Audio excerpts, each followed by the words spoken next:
Hi everyone, it's Nicole. Welcome back to my channel. So as you can tell by the title, this is going to be my birth story. I can't believe that I am making this video, and of course that means our baby is here. It's still such a surreal experience, and I am so sure I'm gonna have to pause filming this video because he will wake up any second. I am very much still like learning everything about him and like trying to get on a schedule and things like that, and I'm not gonna lie, it is so hard. It is a lot harder than I ever anticipated. The lack of sleep, as you can tell by the bags under my eyes, oh my god, it is tough, particularly at night. But anyway, my birth story. So I feel like there's two versions of everyone's birth stories. I feel like there is the reality, and then there is the version that is just skimmed over and no realness is really explained. So if you want to know the made up amazing version, it was fine. It was a little bit painful, but you know, at the end of the day, he's here. If you want to know the reality of everything that happened and exactly what to expect, definitely keep watching, because there are things that happened that definitely have not been discussed before, which were quite a surprise. So I want to be as real as possible. However, I do want to let you guys know it's kind of a blur. So I am now, how old is he? He is 11 days old, I believe, at the moment. It's like blowing my mind. So my birth story, actually at the end of my pregnancy, so coming up to the end, as I've touched on before, he was measuring quite small, and the last two obstetrician appointments he hadn't grown. So it got to the point where my obstetrician was saying, I'm going to book in an induction date. That was on a Thursday, right? And in my mind, I never like imagined having to be induced. I know some people have very specific birth plans. I did not. My birth plan was to get him out, or get, surprise, it's a boy, to get him out safely and with as less pain as possible. So that was all I cared about.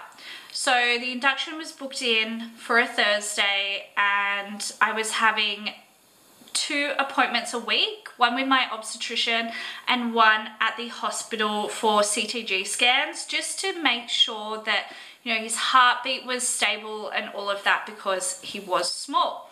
So from there, this is getting into exactly what happened that I can remember. So it was the Sunday evening before the induction booked in for the Thursday.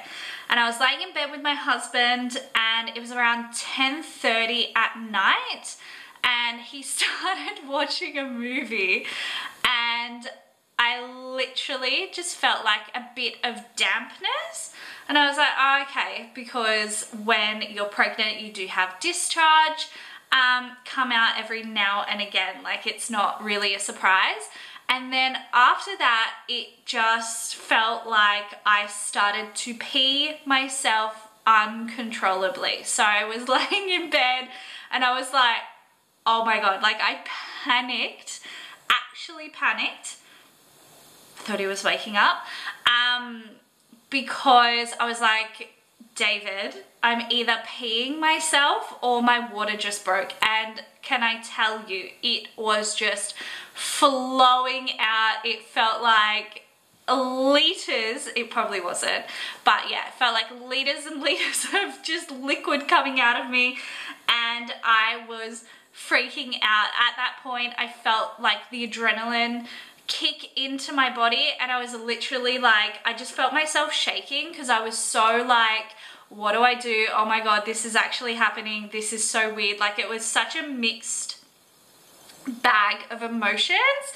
And yeah, so he David rushed and got towels, and I was just like, I don't know what to do. And it was interesting because that day we had gone out for lunch, we had like done all the things as our final just the two of us day, and I'd finished my hospital bag and I had bought some items downstairs for the baby, so it was all ready. And I just thought that that was such interesting timing that I had like finished everything and then it started to happen that night. So from there I called the hospital and I was like, my water I believe has broken. They basically said put on a pad and just keep an eye on it. If it's still like coming out, like liquid coming out in the next half an hour, give them a call back and then we'll go from there. So basically I think they say that so you can differentiate if you have just peed yourself or if it actually is your water breaking. So it was still coming out. The pad was quite damp, and so she said, look, come in, we'll check you and go from there. So basically it was around 11:30 at night, I would say. And so we went in. They basically take like your antenatal card and go through like all your card and like previous things that have happened to you during your pregnancy, and then basically they bring you into a birthing room. And then she checked my pad and she was like, definitely your water has broken because it had a little bit of a pinkish tinge. Now I didn't know a lot in pregnancy, but I did know if the water had like a green tinge, that was like the baby was in you and pooed and that they are stressed. Didn't have that, thank God, but the pink tinge was totally normal and fine. So she was confirmed, yes, it had definitely broken, hooked me up to a CTG monitor again, and then basically went through the options. So my option was, at this point, the baby was fine, it wasn't stressed. She said I can go home that night and see what happens, come back in the morning if anything had happened basically overnight, or I had the option of staying at the hospital that evening and then they would start the induction early the next morning. So I only live like 5-10 minutes away from the hospital, so it wasn't the timing, it was more in morning traffic. If something had happened, that's gonna take me like honestly half an hour or something to get to the hospital. The traffic is insane. So I said I would prefer to be in the hospital overnight just in case anything happened. So overnight it was quite, what's the word, like I had some back pain. I did have what I know now is a couple of contractions, nothing huge, definitely manageable, just a super really sore pain in my back, which I've come to realize I feel like I went through back labor because I didn't have any pain in my stomach. It was all in my back and it was super painful. So the next morning came and around, I want to say 6:30, 7 a.m. they came in, checked the CTG again, no problems. There was no like progress. So they did check to see if I was dilated. I think I was like 2 centimeters, and can I just say that that was the first time I'd ever had an internal exam before, and yeah, really, I don't know, it was a bit painful. But yeah, so what they did was they started the induction, which was the drip. I think it was Pitcon or something maybe like that, oxytocin, I don't know. There was 2 things that they had running through me. Can I just say, terrified of needles, so I had the drip in my hand. A big tip is to definitely let them know you're scared. I said to the midwife, I'm terrified of needles. I absolutely do not want to have the drip, but it had to be done apparently. especially because time was going by, and apparently when your water breaks and up to a certain time, there's like risk for infection as well. So there was a time limit. But yeah, I told the midwife, terrified, don't want to feel this. So she actually got a different midwife to come in and put the cannula, I think it is. I'm very confused with cannula and catheter. I think it was cannula. I don't know. In because she was not super confident, so I definitely appreciate that. So that went in, it hurt, very uncomfortable, hated the fact that I had to see it. So I actually asked if I could have like a bandage or like a cover to put over it so I didn't have to see it and it felt more secure. So they were super accommodating and actually did find a sock cover that they put over it. So if you do have a fear of needles, or just don't want to have to look at it, definitely ask for that. So I feel like for quite some time, I was totally fine. I was like, I've got this, I'm in the zone. Like, some pains came and went and I was like, this is manageable, completely manageable. Now, how the induction works is they put up the level, I guess, of what they're putting in you every maybe couple of hours, and I was like totally just fine, completely fine up until maybe like 2 o'clock, and they had upped it to I don't even know what level. And then all of a sudden, it was like, I'm not okay. I was in so much pain. I could not get comfortable. I was trying to be in so many different positions, trying to just find what worked. And I couldn't stand up. I couldn't lay down. On my side, I was on my knees. I was sitting on a birth ball, and the pain was just taking over my body in a way that I have never experienced before in my life. Like, I am not exaggerating. It was all in my back. I was just in so much pain. Like, I can't even describe it. It was just so much pain. I had a heat pack that they'd put on my back to try and help. Yeah, it did soothe it a little bit, but the pain, I don't know. I don't know if back labor is an actual thing, but as I said, I felt everything in my back, nothing in my stomach. I was sitting on the birth ball, and that helped for maybe like 1 contraction, and then I was like, I am gonna be sick. Like, the pain just was so excruciating. I could not handle it. I actually did throw up. They don't let you eat, so I didn't like throw up any food, but it was just so overwhelming and painful that it did make me physically sick. So definitely be aware of that. And I know that everyone's experience is totally different. I just wanted to let you guys know. So from there, off the birth ball, the midwife kept on saying, do you want me to get the anesthesiologist? I was so bad with pronunciation, to get the epidural. She just kept on asking, do you want it? You know, I can call the doctor, we can get this done, you don't have to go through this much pain. And in my mind, I was like, no, I really wanted to see how far I could go and how I could handle this and what my body could do. So honestly, probably about 5 minutes later, maybe less, I was laying on the bed and I was just done. I completely broke down, and I'm gonna cry. I just remember laying on my side, holding my husband's hand, and I was like, I can't, I'm getting so emotional.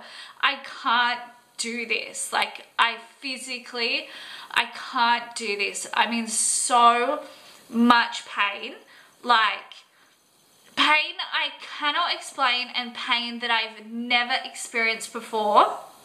And I was like, I'm sorry, I can't. I don't know why I was like, I'm sorry.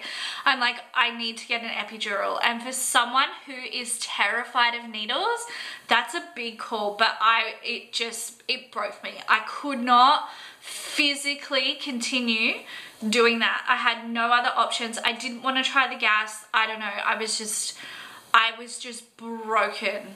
Broken like I've never been broken before, and just crying for someone to basically help me. Like, I couldn't do it. So basically the midwife called the doctor and she was like, he's about 10 minutes away. And I was like, no, I need this now. I absolutely need this now. It felt like he came quite quick, less than 10 minutes, which was amazing. He came in, I couldn't really get into the position, so he was getting a little frustrated. I was getting really scared that he wouldn't be able to do it, and I was really nervous because I knew that without this epidural, there is no way I would be able to get through doing this. So it was a very stressful time. He couldn't get the spot when I was sitting up. I actually had to lay down and like hunch over, and yeah, it was just getting it in the right place was absolutely a struggle. But one thing that I didn't realize is once you have the epidural, it actually takes a little while to kick in, maybe like 5 or 10 minutes, but I didn't realize that. So I actually experienced pain for, you know, sometime afterwards, where I assumed it was instant. So that was hard. And one thing, of course, with the epidural, you cannot move around once you've got it. You are basically going to birth on the bed, which for me was not a big deal. I was fine with that. Once that kicked in, can I tell you, it was incredible. I slept, I felt so good. I could not feel a thing. It was just amazing, honestly amazing, and I highly recommend getting it. If I ever do have another child, I will 100% get that like quicker. I will not put myself through that pain again.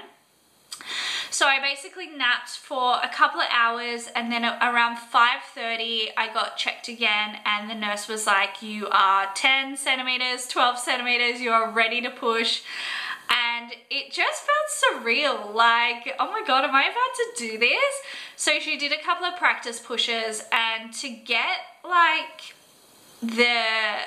a spot, I guess you push from or to or whatever, it does take a little bit of practice, I would say. And yeah, it's definitely harder than what I thought. So I had heard stories of people like pushing for 2 hours, and I was like, what do you mean? I'm gonna push for like 2 times and it's just gonna come out. No, it doesn't work like that, unfortunately. So I pushed for about an hour and a half, which sounds crazy unless you've done it before, because you're not pushing the whole time. You're waiting for contractions, and then you like, obviously you have a break, push, have a break, push. So it's not that bad. Obviously it does take a lot out of you. Like, it is quite tiring, I would say. But yeah, after about an hour and a half of pushing, he finally came out, and it was and still is crazy that I did that. Such a surreal moment. I don't know, it's just so crazy. So afterwards, obviously you do birth the placenta as well. I did see that come out, which is totally gross looking. And then they just basically take that away. From there, I did have to get some stitches, so they are all internal. I kept on hearing that it was quite a bad tear, but no one was like really going into it more, and I wasn't really checked that much in the hospital either, so I'm so confused with that. But yes, I do have some stitches. They are like up higher, not down, if that makes sense. So they're not painful at all, which is really good. The most painful parts, which I will definitely share with you, is also, I just want to let you know, so when you're pushing with an epidural, you just feel a bit of pressure. There's no pain. It's not like bad at all. So highly recommend it after birth. So the midwives do press on your stomach, something about the uterus contracting or like getting some blood out or something like that. That was so beyond painful. Oh my God, and uncomfortable, because you're laying there, they're pushing so hard, and then you're just feeling like almost like these just gushes of like blood coming out. I feel like I lost so much blood. The first day you lose a lot of blood, and to be honest, I was concerned. They weren't, and it's just this like really uncomfortable surges of stuff coming out, and yet super uncomfortable. I highly recommend wearing the adult diapers, not just a pad, because you want something that is substantial enough to catch everything, to not have to worry about changing a pad every, like, honestly, I would have to change it so much. So I highly recommend that. And after that, the next most painful thing, everyone talks about peeing for the first time after birth. Can I just say, for me, uncomfortable, didn't sting or anything, which was really nice. I just had a cup of water that I was pouring as I peed, and that was totally fine. I did have a catheter in for 2 days, I believe it was, maybe 3. So once that came out, yeah, it was uncomfortable, but definitely bearable. But one thing I want to definitely let you know, the first poo after, wow, that was the most painful experience of my life. So I didn't go until maybe 5 days after, 4 days afterwards, and wow, from like, I had stool softener, fiber. They were about to give me a enema to put in to help me go, but that freaked me out, and I was like, absolutely not. I can't tell you, I honestly feel like that was more painful than birth, and I needed an epidural for that, because it was like so solid because of all the medication that they pump through you basically, and it was just brutal. Honestly, painful. It was, as I said, solid, and it just hurt so much. It took so long to like get out. But again, definitely recommend an adult diaper, because if you don't want to sit and push that out on the toilet, you can definitely stand and let gravity take control, which definitely helped, and then it can pass through, hopefully, into your adult nappy, and then you can get rid of it. That is my hot tip, but that was so traumatic. But at the end of the day, all that matters is that our son is here. We are so excited. We are so sleep deprived and have absolutely no idea what we're actually doing. But yeah, he is so beyond cute, and we are so in love. And I hope I've covered everything. I definitely wanted to be as real as possible, because I just feel like some people are like, yeah, it was fine, and don't really go into it. And I think it's important that people are more real about what happens. So yeah, I am 11 days postpartum, still bleeding, not a lot, still a little bit of constipation, not a lot, but just living on Benefiber. And yeah, we're just trying to find our feet and live the newborn life as best as we can and figure out what he wants, because sometimes it's very confusing. But yeah, super happy, super blessed, and I hope you guys enjoyed this video. Thank you so much for watching. As always, I will see you in my next video very soon. Thanks again. Bye.